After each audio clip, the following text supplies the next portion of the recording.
It's a great pleasure and a privilege to welcome prize-winning investigative reporter Lowell Bergman here to the Revelle Forum. Currently an investigative reporter with the New York Times and a producer correspondent for the PBS series Frontline, Lowell Bergman is also an adjunct professor at the UC Berkeley Graduate School of Journalism, where he's taught a seminar on investigative reporting for over a decade. For some 20 years, Mr. Bergman was a producer, reporter, and then executive in charge of investigative reporting at both ABC and CBS television. At ABC, he was one of the original producers for 2020. At CBS, he was a producer for 60 Minutes, the celebrated weekly news magazine, and it was during his association with 60 Minutes, of course, that Mr. Bergman struggled to tell the story of Dr. Jeffrey Wigand, a former vice president of the Brown & Williamson Tobacco Company. The story revealed that the tobacco industry used chemicals to manipulate the nicotine levels in its products in an effort to addict smokers, while at the same time it denied the hazards of nicotine use. Mr. Bergman, having obtained a formal interview with Dr. Wigand, was ultimately informed by CBS management that the network wouldn't air the interview, and this sparked a public controversy that in some ways continues to this day. The entire Wigand interview scandal was then the subject of a 1999 Academy Award-nominated film, The Insider, in which Mr. Bergman was portrayed by Al Pacino, and Dr. Wigand... He's not here tonight. ...by Russell Crowe. It's not true that Mr. Bergman tried to have the casting assignments reversed in the movie, but we can talk about that later. Let me just take a moment to note a few of the many top awards in journalism that Lowell Bergman has received for both print and broadcast work. Mr. Bergman received his first Peabody Award in 1993 for a 60 Minutes story on the role of the Central Intelligence Agency in the importation of tons of cocaine to the United States. This was the first, to my mind, probably the only documentation we have of the CIA's direct involvement in the illicit international narcotics trade. That story led to criminal indictments. Lowell Bergman garnered a DuPont Golden Baton, his first in 1997, for a Frontline documentary on corruption in the Mexican government, the government of then-President Carlos Salinas. And he took his second Golden Baton in 2001 in recognition of documentaries he produced on terrorism in the wake of the September 11th attacks. I should also mention that just a year ago, Mr. Bergman received a DuPont Silver Baton for a documentary on corporate malpractice and worker fatalities. And that work, broadcast by Frontline, was subsequently rendered in print form for the New York Times, where it won the Pulitzer Prize in 2004 for public service. To conclude, Lowell Bergman's journalism has had an enormous impact, obviously, on his profession and on American society, but it has also had an enormous impact on those wrongly accused of crimes. And I just want to take a moment to mention two special cases in this regard. Elmer Geronimo Pratt, a Black Panther Party leader, was unjustly convicted of robbery and murder in this state in 1972.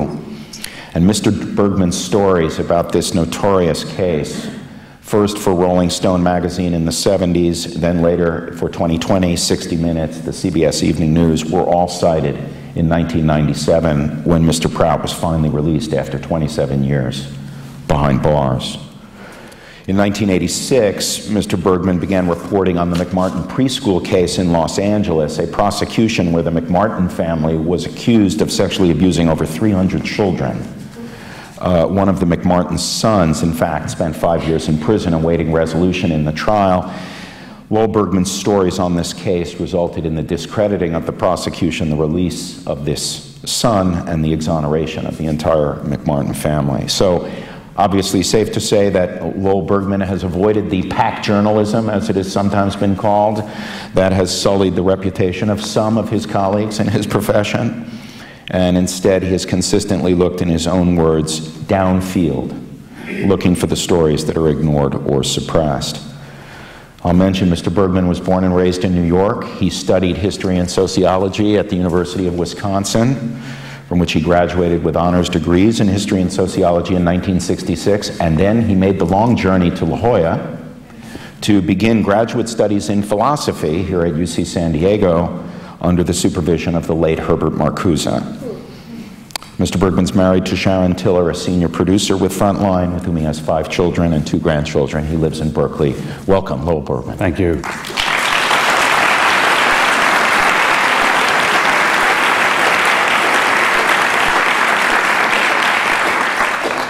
Let's just take a moment to talk a bit about your background. Grew up in New York City. You're the son and grandson of immigrants. You've described some of that background as a politicizing experience that ultimately led you to Madison, Wisconsin in the early 1960s. Can you tell us a bit about that? Well, my grandmother was a founder of a local of the International Lady Garment Workers Union. So I grew up in that kind of environment, a sort of pro-union, if you will, working class family. And originally, when I was in high school, I worked as an apprentice typographer for Local 6 in New York, and when we were still using hot type, even though they would break it up after we said it.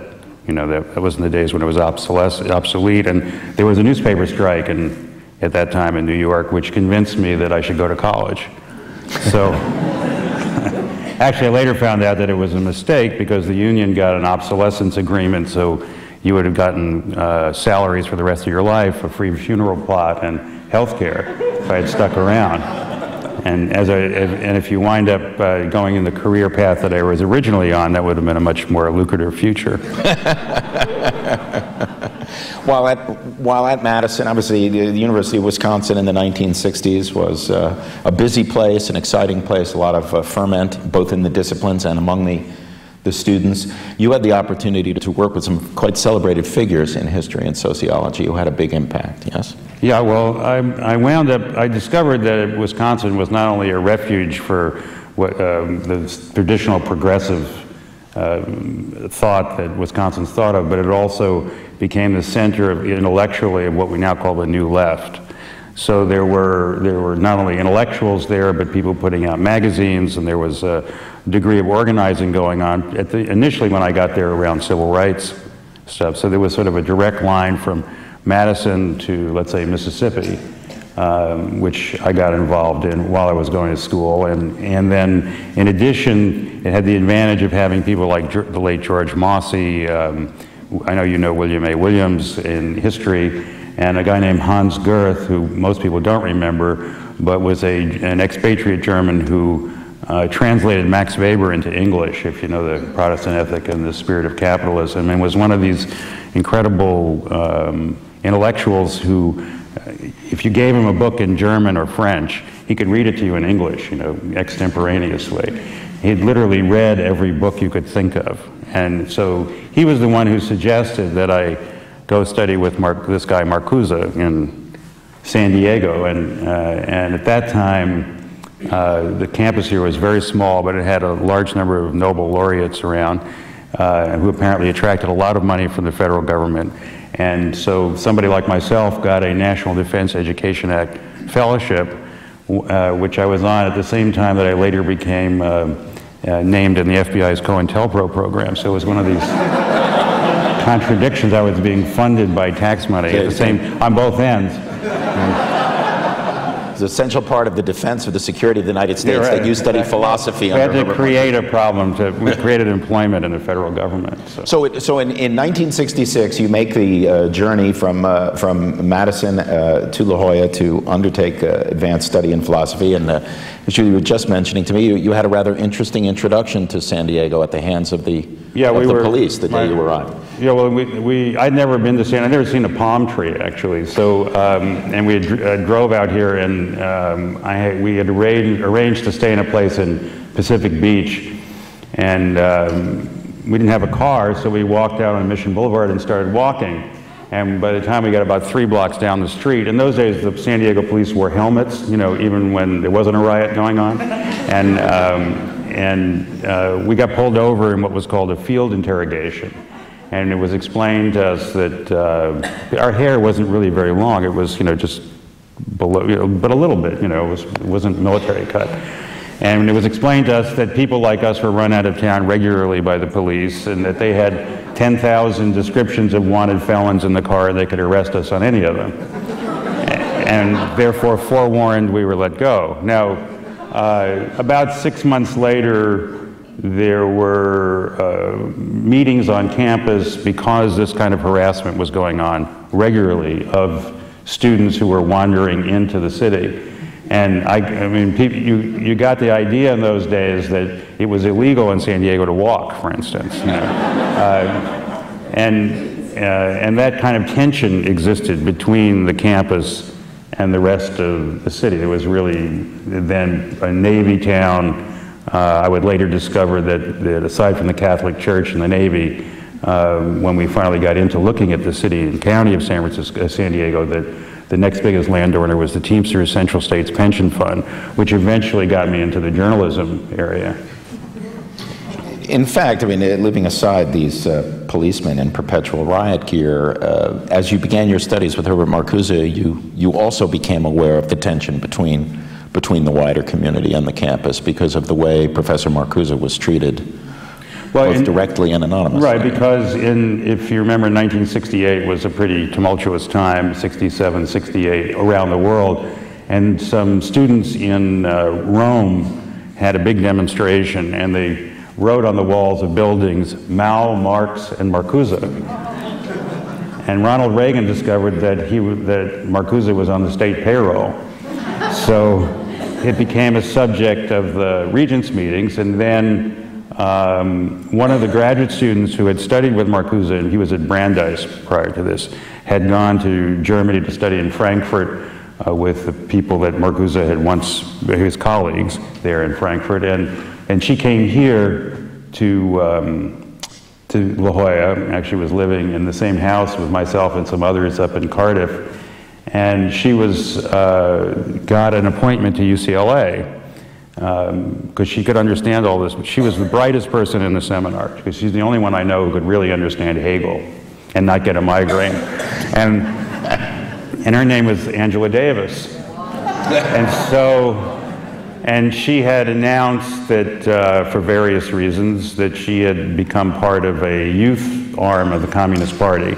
So that became a subject of public debate and political debate by the governor, and they wanted to fire her, they wanted to fire Marcuse. The local newspaper, the San Diego Union Tribune, the Copley Press, campaigned in their editorial pages to have him fired. Then there was a local organization which was a derivative of a right-wing vigilante organization originally called the Minutemen, which became the secret army organization here locally. And they decided that Marcuse was a danger to the community, so they would cut his telephone lines, they were shooting at his house, they were sending death threats. And so myself and some of the other graduate students wound up being his armed guards, actually. We used to walk him to campus from 4 or 5 blocks off campus to his office. He eventually had to leave town. He went up to Berkeley and then went to Europe for a while because of the tension that existed here over these issues. Another impact that somewhat challenging introduction to early San Diego culture had on you is it prompted you to start a newspaper, you and some others, and to become involved in print journalism in a big way. Well, we still had we were teetering at that time on the idea, which, by the way, I think is coming full circle, that rational information might make a difference in our society, and that if you read in those days, by the way, and it was later the object of a lot of press commentary. The Union Tribune was seen as one of the worst newspaper combinations in the country. I mean, worst in the sense of being politically biased, or what is it called, fair and balanced? And that's the information people in San Diego got. You know, that's what was available. So a group of us and some people from San Diego State and other parts of the city got together and started a weekly newspaper. And in 1969, we decided to start focusing on who ran the city and county of San Diego. And what we discovered was that you could read about them on the society pages, but you couldn't read about them in the news pages. So we started doing that kind of reporting. You know, why is there a bridge, not a tunnel, to Coronado Island? What's the history behind that? Who owned the approaches to the bridge on both sides? Who owned the Coronado Hotel? That was one of our stories. What was the real story of the man of the century in San Diego, C. Arnold Smith? Who is this gentleman with an Italian last name from San Diego who owned the Agua Caliente racetrack at the time? And what was their relationship? So we started doing those stories, which led us, interestingly enough, and me, for the first time, to begin to develop law enforcement sources. So I was not only the subject of law enforcement investigation, but they were also becoming sources in some of the agencies. And that led to stories about the Yellow Cab Company in San Diego, the city council, the mayor. That led back to Smith and Alicio, those are the two names, to the deputy chief of police, to a variety of stories, and to our cars getting firebombed, getting shot at, arrested, and 3 Chicano members of our staff being indicted for criminal syndicalism, a law which is no longer on the books, but at the time had a minimum sentence of 10 years in prison. And not long after this beginnings of your work in print journalism, you then elected to conclude your graduate studies and I just sort of faded out is really what happened. I should say that in all that litany of awards and what I've done, and also these stories that we did in San Diego, there are a lot of people involved in this reporting and in producing this material, particularly here in San Diego. It was sort of my first experience with group reporting, and for various protection reasons, we actually stopped using regular bylines in the newspaper because of the problems we were having. We had problems like we would be arrested regularly when we woke up in the morning, and literally, when we were living down in Hillcrest. And one of the judges here, who's now deceased, Roger Ruffin, a Superior Court judge, actually gave us a pad of OR, own recognizance releases, with his stamp on it, so we could go to jail and get out, you know. But get out of jail free. Yeah. Well, we didn't have any money, so you know. And I always remember that this was not only a group thing, but we finally had one byline, which was M. Raker. If you're a muckraker, you know, that was the only byline in the newspaper, especially on feature stories, longer investigative stories, because there were consequences. And this was, you know, the country was at war. This was a staging area for the war in Vietnam. You know, people don't remember, but in San Diego, when the Watts riots happened, nothing happened on Imperial Avenue in San Diego, but the police, just to make sure nothing happened, paraded down the middle of the street with their shotguns out and marched down the middle of the street in San Diego to make sure nothing happened. So the atmosphere in the city was that of and I had some experience in the South, that of a southern town, if you will, in the midst of the war. We did things like covered the court-martials at 32nd Street, at the cruiser destroyer force, which I assume is still there, and Camp Pendleton, for instance, which there were no reporters there. You know, so there was a lot of tension, let's put it that way, in the area.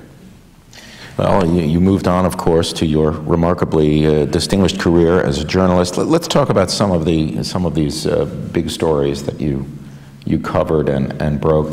Apropos of your comments about California and the tough political climate here, take a moment to talk about Alma Pratt. It's interesting.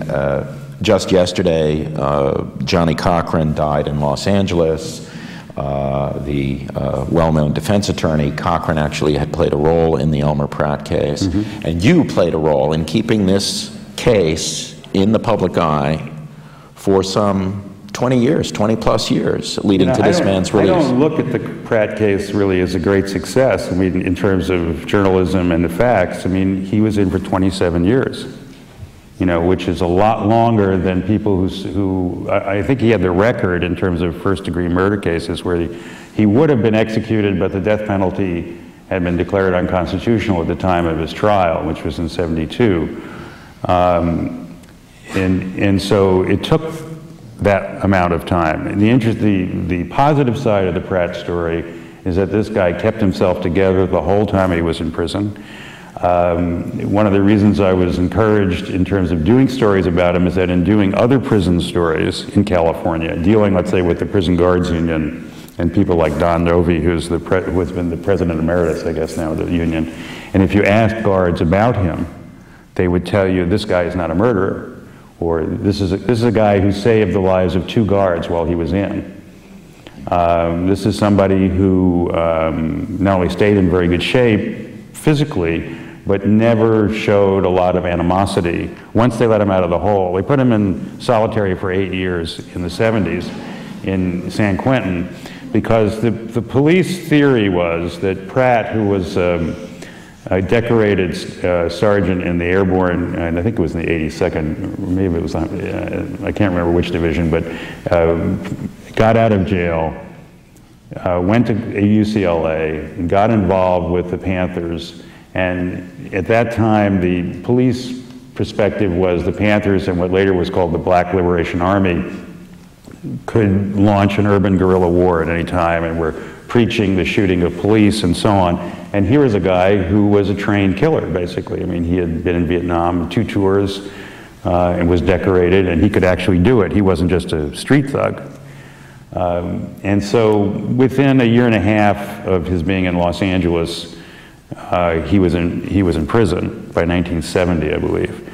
By '72, he was on trial for the murder and robbery of a couple on a tennis court in Santa Monica.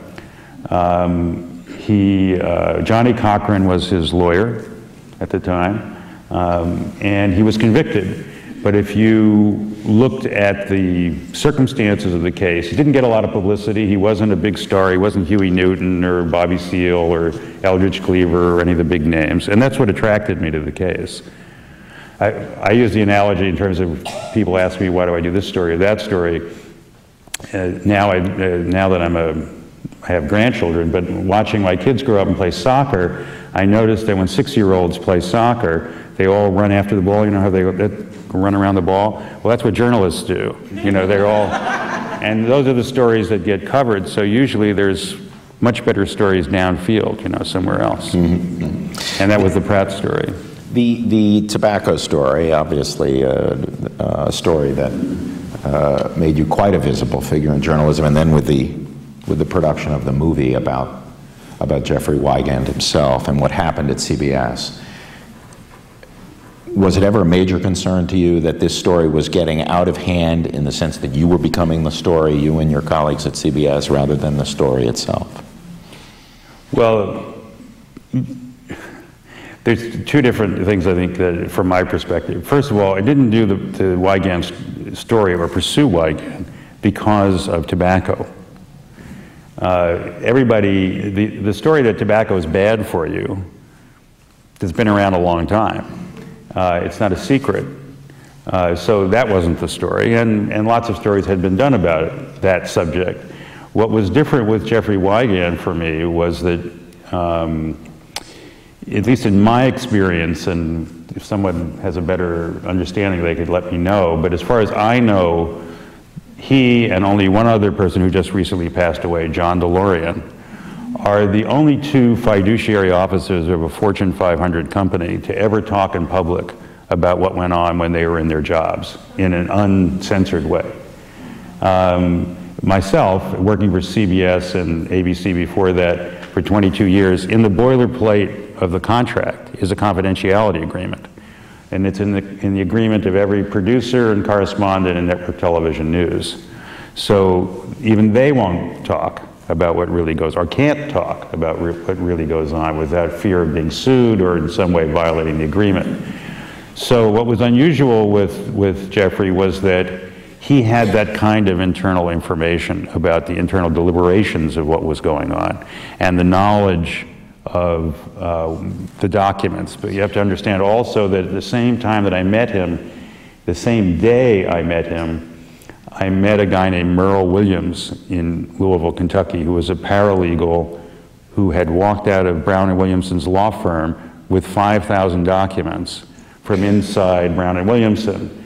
And it's a long story as to why I didn't do the story with Merle at that point, but what I found useful about Jeffrey was that Merle's documents ended in 1986. Wygand's tenure ended in 1993, and he could bring that up to date in terms of bringing that to life. So that's how I got involved in it. In terms of answering your question about becoming the subject of the story, for me personally, what happened in September and early October of 1995 was that CBS, my employer, changed the rules. And so I made a decision after many meetings and that I was not going to be a journalist anymore in terms of what was going to happen with this particular story. So it didn't surprise me that we became the subjects of the story, and in fact, that's what I wanted to make happen. Right, right. And indeed, ever since that particular scandal, indeed, corporate intervention in journalistic processes seems to have proceeded apace in the United States. And so the firewall has broken down. I know that the 4 people who were just, if you will, resigned from or were asked to leave CBS News all had to sign extra confidentiality agreements before they left. So, you know, what goes on inside?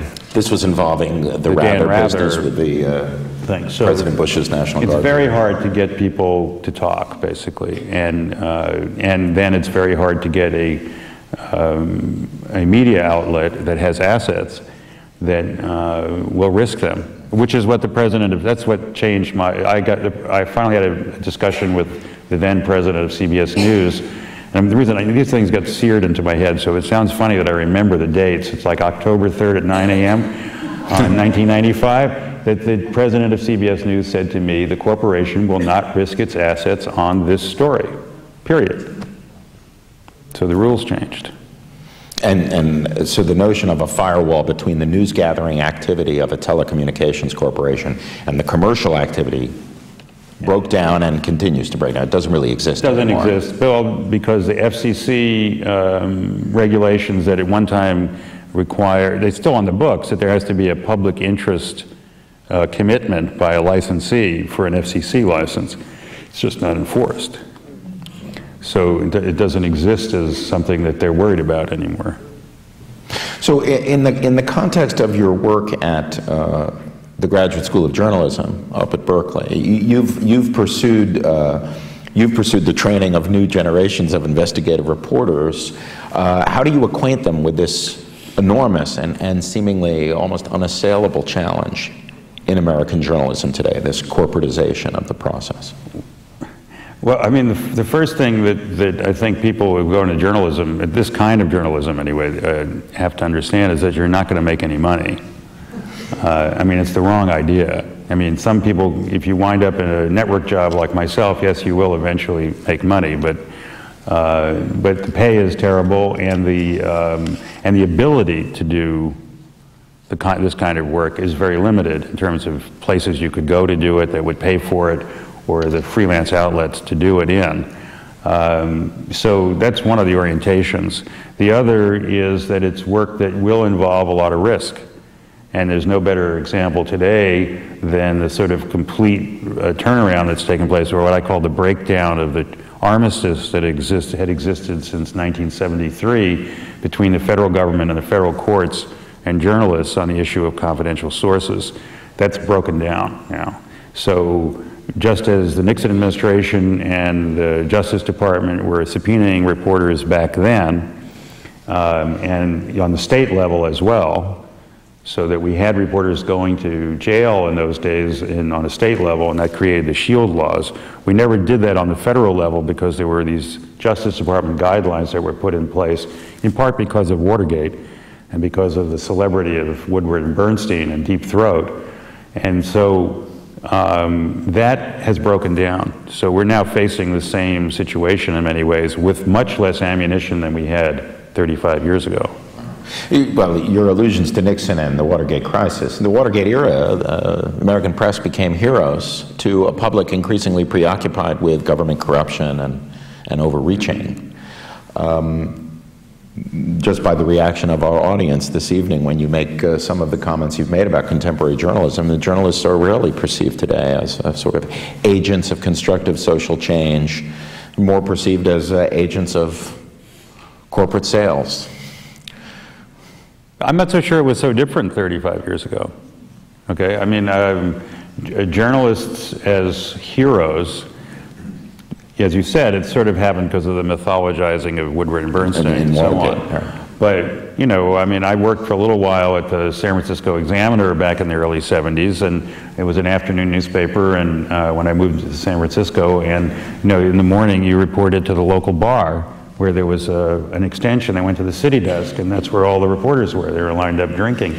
You know, it wasn't exactly what you would call an energetic profession that was scrounging through county recorder files looking for, you know, corruption, or that the publishers were courageous, you know, in terms of doing it. So I don't know that, and I don't know that journalists always had such great standing, although you could say in the television era of Walter Cronkite, he had a certain kind of gravitas. But I think that actually people do, I wouldn't be able to operate in the world, you know, before I was Al Pacino.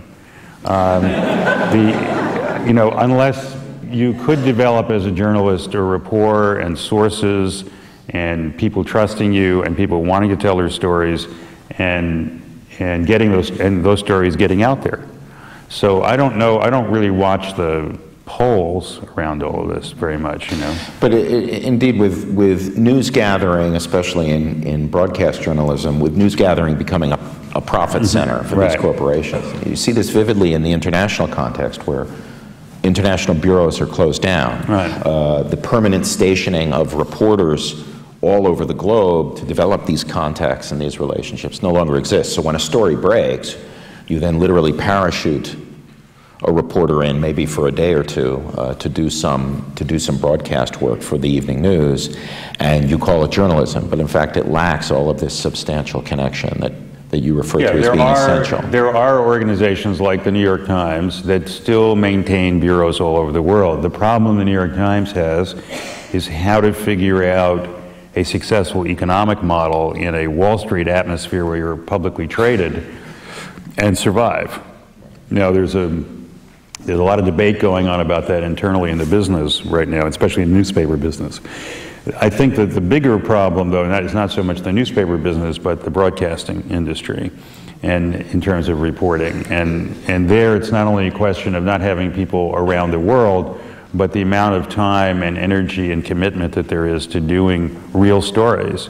Because when I say I grew up as a typographer, one of the things in the Typographers Union, one of the things I did as an apprentice typographer is I used to hold copy for a proofreader. That was I read it out loud to a guy who had a little pencil, and he would make these little changes in the type. And we used to do Whisper and Confidential magazine, and amongst the things that we set type for. And I never thought of that as news, but today that's tame compared to what's considered news, particularly in broadcasting. And so the definitions, one of the things that's happened is the words have changed in their meanings. I always used to make fun of Geraldo Rivera, who was at ABC, because he had a private production company called Investigative Reporting, Inc. You know, so, I mean, so what is investigative reporting? What is news? What do these words mean in the current world? You know, that's part of the problem, and defining that. Again, on the international context, you've had a fair amount of experience in international reporting. You've done tremendously significant stories. For example, on Hezbollah, on terrorism in the Middle East, and yet there too, you seem to have confronted corporate practices or marketing practices back home that limited what your companies were willing to broadcast of all the work you did, for example, on Hezbollah, claiming that it just didn't fit with their strategy. Well, what didn't fit is history. If the networks, for some reason, don't like to tell a lot of history in their reporting. That's what I noticed, but that's just been a pattern all the way along. And part of the problem also in network television is the creation of what I call the myth of the correspondent. It's not all the people that you see on camera don't know what they're talking about, but a large percentage of them don't. And too large a percentage. And too much of the production is oriented on a show like 60 Minutes, which started this practice really in creating this character. And that's who, the idea being what you want to watch is Mike, Morley, so on and so on, in their adventures. The problem is the story gets skewed as a result, so that you start to focus on the individual correspondent more as a personality, more than you do the story and the people in the story itself. And that's become ingrained in our heads. It's like a part of our collective unconscious, you know. And people in the United States often, when you would go to Europe and see the way television's done, until very recently, Britain has started doing the same thing, but they had hosts, you know, they had presenters, they had readers, but they didn't have correspondents like we have correspondents. And so there's a different way to present the information, and the result is it does have an editorial impact on what you can get into the story. In fact, some of your pieces say for Frontline, when they're marketed overseas and to be broadcast in overseas, but they take out these segments. The interviewer, right. And it's easier to market something overseas without someone on camera. I remember, you know, so sometimes you re-edit it for foreign sales and you take the on-camera person. The few that I've done, you know, you take me out, but you take Bill Moyers out, for instance, or you take whoever the questioner is, because it confuses people. They don't know who it is. And you really don't actually need someone on camera. You may need an off-camera question in certain cases. But we've learned to live with that form, that grammar, and that was created by the networks, and it's still there, and it does get in the way. My favorite line is, because it was true, at 60 Minutes, your job was to make sure that the correspondent was never on camera, on the air, so that they either mispronounced a word, learned anything, lost an argument, right, or didn't know what they were doing. And the image you get is someone who's done all the reporting and so on. Now, you may know that there are other people around, but the idea is to take all of that out and use, that's why we use two cameras all the time. With two cameras, I can make anybody look articulate. And it's happened.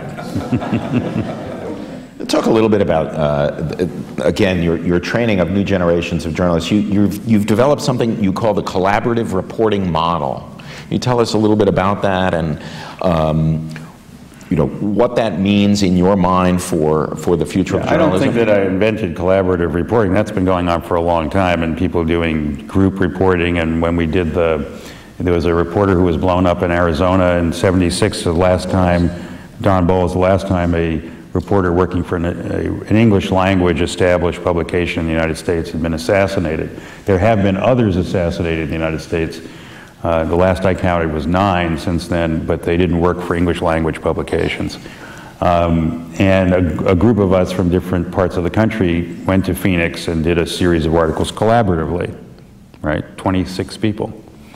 And what I found in those kinds of situations was that you could actually cover a lot more ground, potentially, and different people with different skills and different abilities could add to the whole. And it's very much the model also that actually goes on in a television production for, let's say, a magazine program or a documentary. It's a team of people working together. Now, you may only see the correspondent on television, but there's a producer, an associate producer, a cameraman or two, sound people, video editors. There's all kinds of people working together, and it really is a collaborative process. I think that the only thing that I've really done that's somewhat different is that I noticed when I went to television, to ABC in '78, that all the executives, when I would visit New York, by the way, I always refused to leave Berkeley. So except for 9 months that ABC made me live in New York as an executive, and then I returned. But I noticed that all the executives in the morning would read the newspaper. You know, they read the New York Times, the Washington Post, the Wall Street Journal, what you would expect them to read. And then they would send people out to put pictures in those stories, and then that would go on the evening news.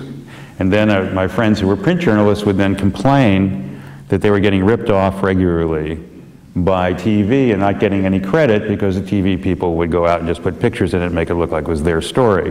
And that was definitely true of 60 Minutes and magazine programs on television. So, and I noticed through my career of doing like 100-some magazine segments that I would do a lot of research, but I could only get in the world of Don Hewitt, every story was 13 minutes and 33 seconds long, and it didn't matter what it was, unless it was McMartin. If you had something like child sex, definitely could go longer. 14 minutes. No, that actually went for almost the whole show. You know, that and a love letter to Ronnie and Nancy when they left the White House.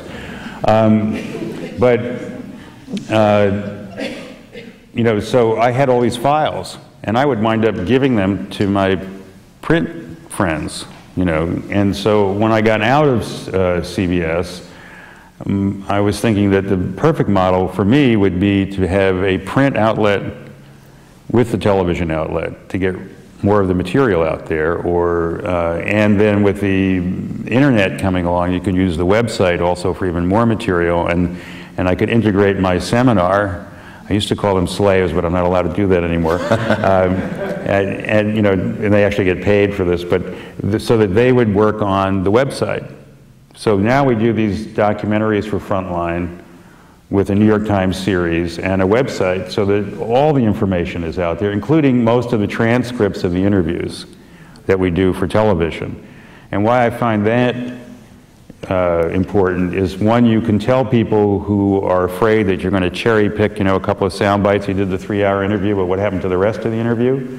Well, an edited version of the interview, substantive version, will appear on the web, you can tell them. Now, this is a network secret. The standards and practices of ABC News and CBS, and I didn't work at NBC, say that anyone who is interviewed on camera and agrees to an interview is entitled to a full unedited transcript of what they said. Now, people don't know that. And you're told, I was told, when I went to work at 60 Minutes, and I asked about that, and told, yes, that's true, but don't tell them. Because they don't want it out there. Now, there's some libel reasons and other reasons why you wouldn't want that to happen necessarily, but in general, it should be out there. And so what's happened is we've helped create this series of websites on Frontline, now also with the New York Times website, where you can go and get a lot more information. So that's the reason that is one of the reasons to do it. The other, again, is for people to contribute their particular skills to the product. Part of the collaborative effort. What do you tell your students today who have come into your classrooms to pursue, presumably pursue careers in journalism? What advice do you give them? I mean, aside from you're not going to make any money?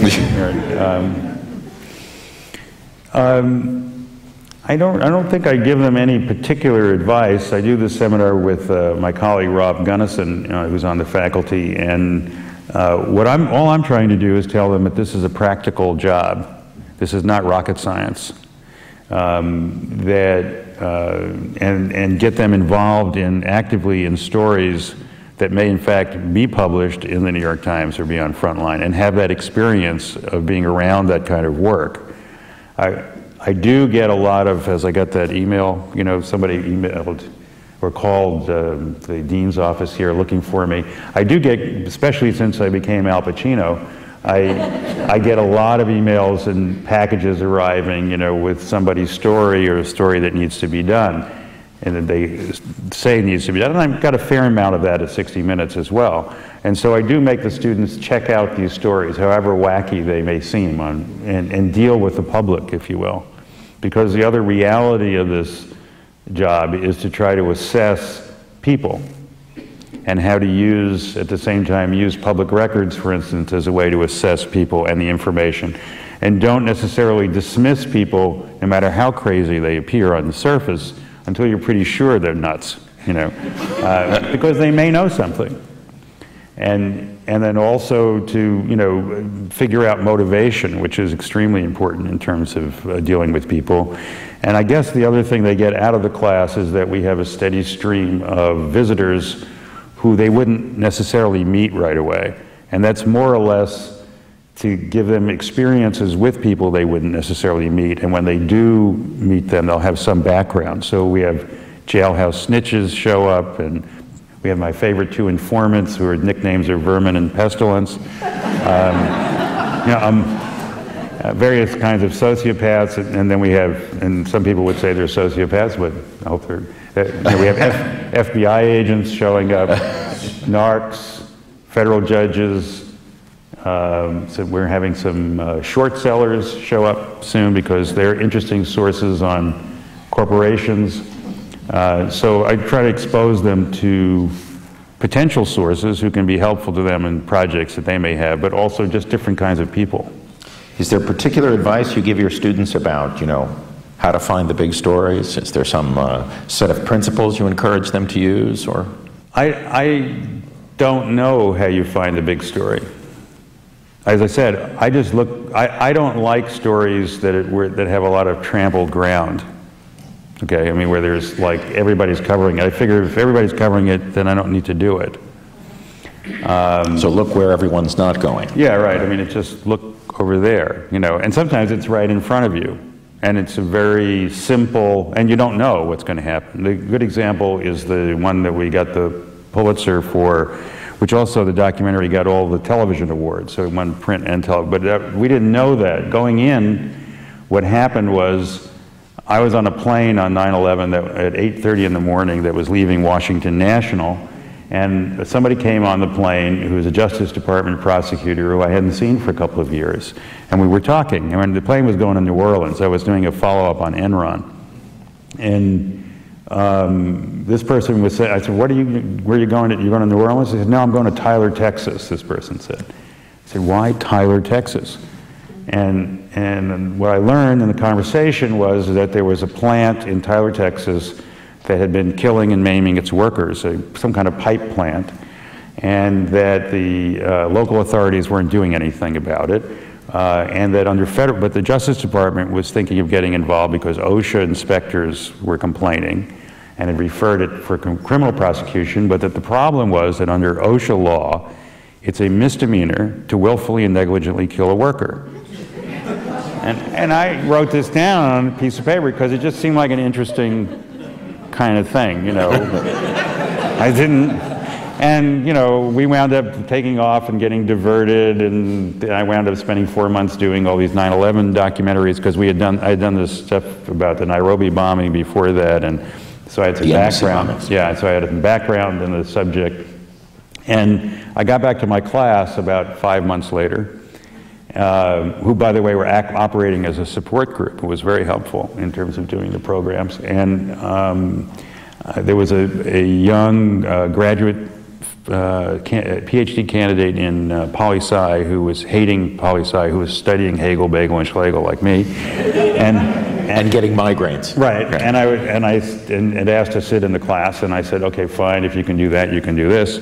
And I gave her the lead. And then she got together with another student who had some more experience, and they wound up working up a memo in 6 weeks, which became this story. Which became the story of the McWane Corporation, which turned out to own 12 plants around the United States doing sewer and water pipe. They probably did the sewer and water pipe here in San Diego, or there are only 3 other companies in the country really that do it. And they had the worst OSHA record in America, 450 violations. They'd killed 9 workers, injured 4,000, and privately held in Birmingham, Alabama, and we wound up doing that story. So we didn't know it was going to be a big story. Everybody else was working on terrorism, right? Or Iraq. Mm-hmm. And this was the story. The print version in the Times won the Pulitzer Prize for Public Service, arguably the most distinguished of the journalism prizes, the most coveted. Obviously, you're very proud of that story. What other stories are you proudest of that you broke in your career? I'm proudest of the fact that I survived San Diego.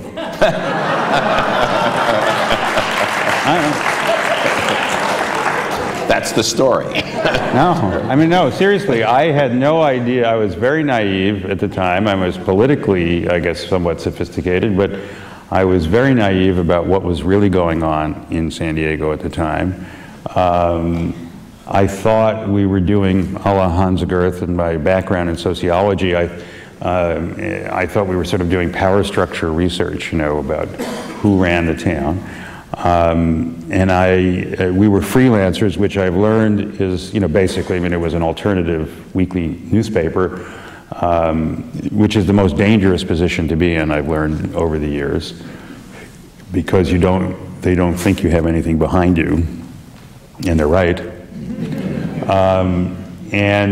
I was really not aware to the degree to which San Diego was operating in that way. You know, it was, you know, it got really crazy. And I thought, my mother thought, when she would hear these stories, you know, I thought I'd wind up in prison.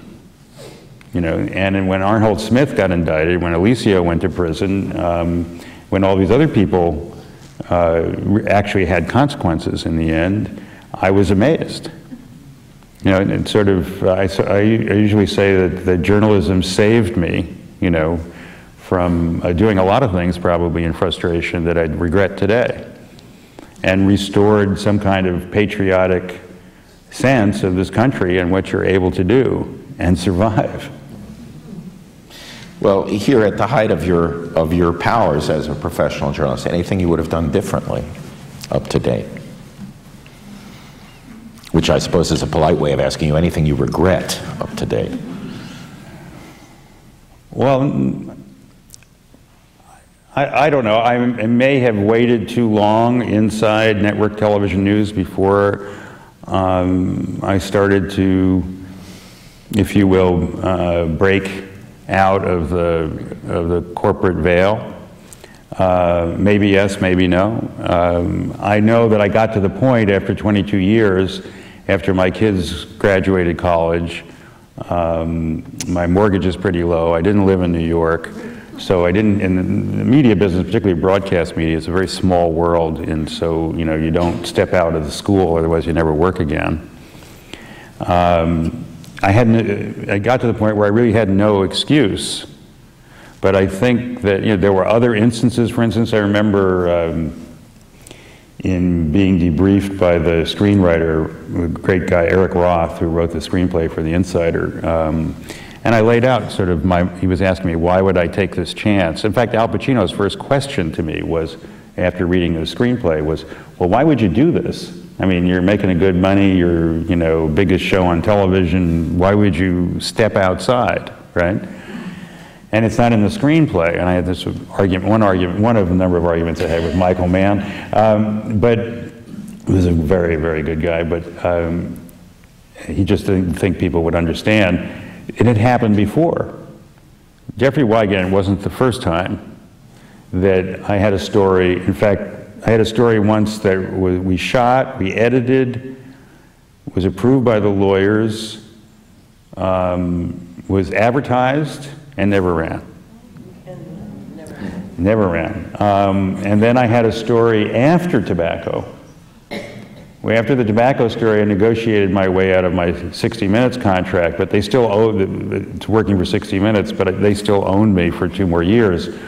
So I got 2 things out of them. One was released to consult on the movie, which was a big deal. Released from my confidentiality agreement. Otherwise, I couldn't have done it. And I went to work for the Evening News, basically, supposedly doing special assignments, where they gave me some title like Chief of Investigations or something. And I had a story, another story, which was shot, edited, lawyered, scheduled, and never ran.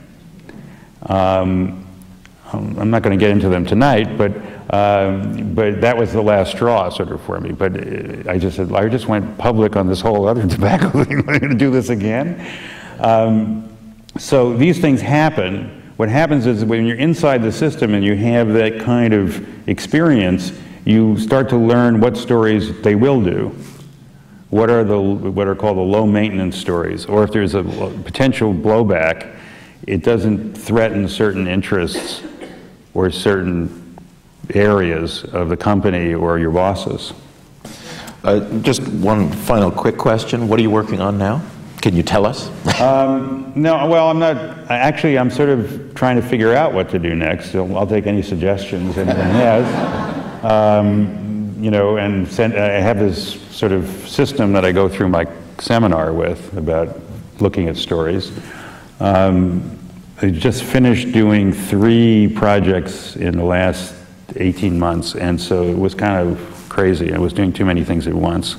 One was on the credit card industry, one was on European terrorism, and another was on Madrid bombing. And another one was a documentary for the Times digital channel on surveillance, on the history of surveillance. So I'm kind of trying to figure out what to do next.